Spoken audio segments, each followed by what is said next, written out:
The grenades in Counter-Strike are rather simplistic, yet it is in that simplicity that players find unique ways to utilize each grenade to its full potential. That instant kill, he probably would have been able to transfer. And Maxter, oh, there we go. The AWP does blow down. He'll win the clutch again. Another one. However, possibly the most basic of these grenades continuously gets overshadowed and undervalued by the game's player base. The high explosive grenade only does two things. When it explodes, it deals damage in a blast radius around the explosion's epicenter, and in CS2, the grenade's explosion will now clear smokes for a short period of time. Pretty simple, right? Yet despite these handy attributes, Counter-Strike players will often elect to run a molotov, smoke, or another flashbang in its place. This is because most players get very little value out of the grenade, seemingly getting zero damage every time they throw it at an oncoming rush, and seeing nobody whenever they go for a smoke clear play. But the high explosive grenade can be one of the most useful assets that a Counter-Strike player can have, and today we'll be exploring how we can utilize these grenades more efficiently and unlock the limitless potential that this grenade holds.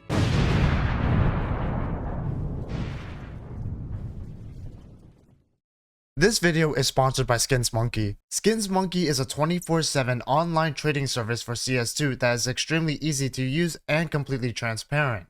You just select your skins, the skins you want to trade for it, and they'll send you the offer. It's that simple. Right now, they are offering a 30% bonus on your first deposit and up to 35% if you use my code WAZOO at the top, along with an additional free $5 if you trade $100. That's a lot of free money, so check out SkinsMonkey today and use my code WAZOO. Thank you, SkinsMonkey. The first step to throwing a good HE is to, well, throw it. The HE lasts about 1.5 seconds in the air, which might sound like a new timing to learn, but it's actually the same timing that flashbangs have. You can convert a lot of freehand flashbang skill directly into knowledge for high explosive grenades. So the learning curve is actually a lot less steep than first learning how to use smokes, mollies, or flashes. Most of the time, the bridge between throwing a 1 damage HE and an absolute nuke does not have to do with the actual trajectory of the throw itself, but factors regarding game sense and usage. One of the most important principles with a high explosive grenade is that it is a CT-sided nade. That might sound a bit nonsensical since both the CTs and Ts benefit from additional damage being dealt to their enemies, but this damage is more important to the CTs since it can help even out the weapon imbalance with the Ts. Just getting around 10 damage on a T with an HE makes them eligible to be one-tapped by the M4s, and a well-placed nade against a rush can help make the MP9 into an even deadlier bullet holes than it normally is. But perhaps more important than that is Defender's advantage, which is the concept that the amount of angles that an aggressor can peek from is always going to be fewer than the amount of angles that a defender can hold from, which is especially important when trying to throw blind HEs, as although the HE's blast radius can be deceptively large at times, it can still only realistically clear one area at a time. So being able to narrow down the areas where a player can be is crucial to the value of an HE. I'm being careful not to say CT&T here, since the game state heavily impacts which side gets Defender's advantage. For example, the Ts will have the advantage during post plants when they are defending the bomb. However, since the CTs are in a natural state of defender at the beginning of a round, they can more consistently utilize this principle more often, hence why I call it a CT-sided nade. But that is just for blind HEs. Most of the time, you're going to be throwing an HE in reaction to information that implies the existence of an enemy, whether that be setup utility being thrown, or just straight up spotting them. The problem now is throwing the HE safely, and making sure that you accurately throw the HE as close to your opponent as possible to maximize damage. The key here is positioning. Cover is going to be your best friend, but more specifically, cover where your enemies would love to post up on you. The number one concern about throwing any nade onto an oncoming attack is getting rushed or your opponent repositioning. But if they are incentivized to hold down your angle, then it makes it all the easier to punish them with a well-placed grenade. If you're facing a rush or know that there are multiple people looking onto your position, you should then play as an anchor would and delay until you get some help. But if you know that it's just one person, their number one reaction upon seeing a nade rapidly approach their position is to run or reposition, which is the perfect time for you to re-peek and get some shots in. This not only allows for an opportunity to get a kill, both with your gun or with your nade, but even if you don't get the kill, damaging your opponent with your gun can help make the enemy take extra damage due to bullet attack slowing them down and not letting them get away from your HE. Yet beyond everything that I have just said, the aspect that makes or breaks HEs is timing. Whether you are throwing a blind nade to hopefully catch a player off guard, or throwing a nade to punish someone who is posting up, making sure that your HE connects with your enemy's location before they reposition or begin to rush you is crucial. For the majority of cases, this will come down to game sense and your opponent's playing patterns. But the key, at least in my opinion, is to try to maximize the amount of time that your opponent spends standing still, because the more they move, the more options they have at dodging your HEs.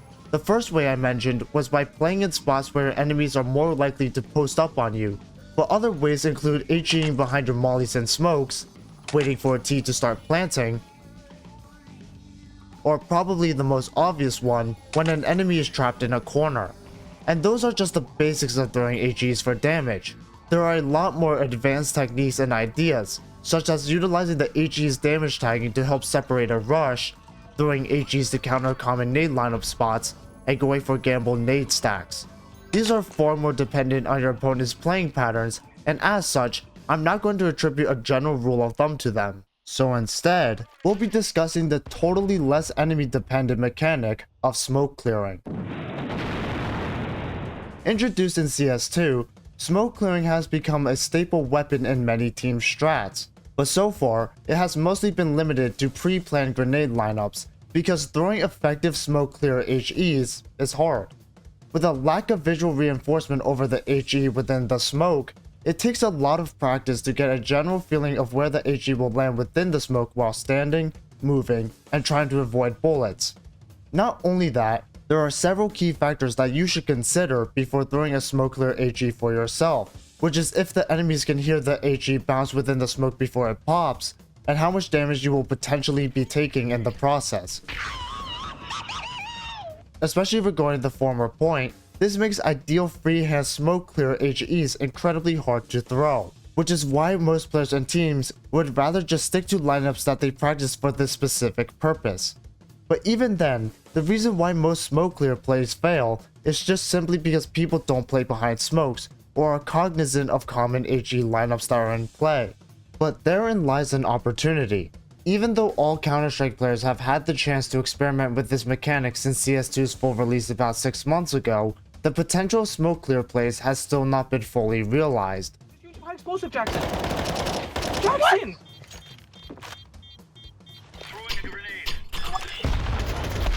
No way! What is wrong with you?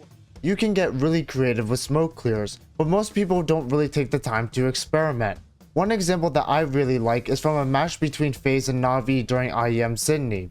FaZe is going for an A hit on overpass, getting ready to pounce onto site with 3 long. It initially doesn't go their way as Kerrigan gets flashed on the entry and Ema secures the kill, but he hears a nade bounce behind him, signaling that he is about to be exposed from Divider, so he turns around and sees nothing, before getting blindsided by Twists. What had happened was that Twist threw the HE into the Divider smoke, knowing full well that Ema would be forced to turn his attention towards the potential threat. So even though Twist is running and jumping around in bathrooms, Ema still looks towards A short, which gives Twist a little bit of a scuffed kill, but also a nice entry shot onto Alexi B. But we could further expand upon these strats by adding in additional factors to increase the mind games, such as throwing a pop flash after the grenade to punish the opponent for placing their attention on the smoke, or purposefully waiting for the smoke to reappear to lurk through and catch a timing. There are many ways to utilize smoke clearing besides getting a free peek, and you can get a lot of easy frags, even with suboptimal HEs. And that's all I have for you guys today.